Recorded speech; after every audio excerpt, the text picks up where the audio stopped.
The people who sat at my dinner table every Sunday were the same people trying to burn everything my father built. I didn't find out through a fight. I didn't find out through an argument. I found out through a spreadsheet. My name is Marcus. I'm 34 years old. My father is a self-made millionaire. He built his empire from nothing. Factories, real estate, distribution networks. He gave our family everything. And for most of my life, I thought my cousins were my brothers. I was wrong. This is not a story about drama. It's not about shouting matches or broken dishes. This is a story about something much quieter and much more dangerous. This is about what happens when the people closest to you decide, in silence, that your life belongs to them. Before I get into it, if this story hits close to home, or if you've ever been betrayed by someone you trusted, hit that subscribe button. I share stories like this every week. And leave a comment. I read every single one. Now, let me tell you what happened. Growing up, our family gatherings were something people envied. My father's house was always full. Cousins, aunts, uncles, laughter, food, stories. My father was generous in a way that most people will never experience. He paid for college tuitions. He gave loans that he quietly forgave. He brought my cousins, his brother's children, into his businesses and gave them real positions, real salaries, real futures. He trusted them because they were family. I trusted them because I'd grown up beside them. Ahmed was 2 years older than me. Zain was my age exactly. We had shared birthdays, shared bedrooms on vacations, shared everything. They were not distant relatives. They were the people I called when something went wrong. That's the part that still sits cold in my chest when I think about it. It started small. Things that, on their own, meant nothing. Ahmed started asking my father very specific questions about the factories. Which ones were profitable, which ones were struggling, what the debt structure looked like. At the time, my father saw it as initiative. He was proud. He said, "Your cousin is finally thinking like a businessman." Zain started befriending my father's lawyers, not in an obvious way, just lunches, casual conversations. He told everyone he was learning the industry. And I watched all of this and felt nothing. Because why would I? These were my cousins, people I loved. I walked into a room where Ahmed and Zain were talking, and the moment I opened the door, they stopped. Not the natural pause of a conversation shifting, a full, immediate stop.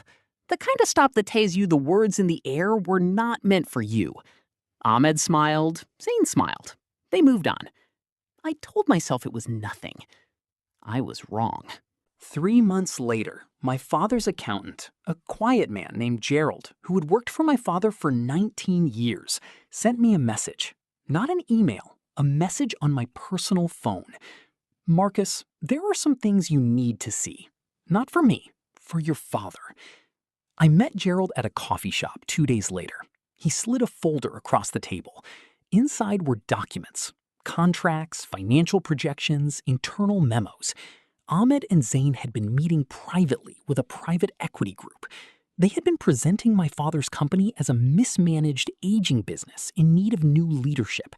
They had been positioning themselves as the solution. They had been doing this for 14 months. 14 months of Sunday dinners. 14 months of birthday calls. 14 months of, "Uncle, we love you. Marcus, you're my brother." Gerald told me one more thing before he left. They were planning to petition for guardianship over your father's business decisions. They were going to argue he was no longer fit to manage his own affairs. My father was 61 years old, sharp as a blade, and in perfect health. I sat in that coffee shop for a long time after Gerald left. I didn't feel rage. I felt something colder than that. Something that settled in quietly and stayed. I did not tell my father right away. First, I spent 6 weeks documenting everything. Every meeting, every communication. I worked with Gerald and a private attorney. I built a record so complete, so clean, that there was no version of events where doubt was possible. Then I called a family meeting. I did not raise my voice once. I placed the documents in the center of the table. I let Ahmed and Zain read them. I watched their faces move through surprise, then calculation, then something that looked almost like shame, though I'm not sure it was. My father sat at the head of the table. He read the documents slowly. He didn't cry. He didn't shout. He simply looked at his nephews and said, "You can leave now." That was it. That was the whole confrontation. Here is what happened after. Ahmed and Zain were removed from every position in my father's business within 30 days. The private equity group they had been working with received a detailed legal notice. Every door they had opened using my father's name was quietly closed. But the real consequence was simpler than any of that. My father rewrote his estate plan. He restructured his business interests. He put in place protections that made everything they had worked toward for 14 months completely and permanently unreachable. They didn't lose because I fought them loudly.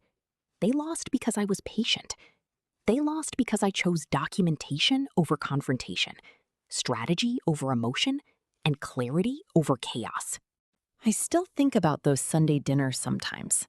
I think about how easy it is to confuse familiarity with loyalty, to assume that someone who has known you your whole life must be safe, that blood means something automatic.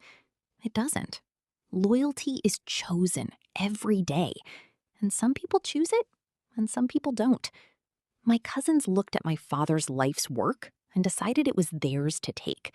They were patient, they were strategic, they were, in their own way, serious about it. I was just more serious.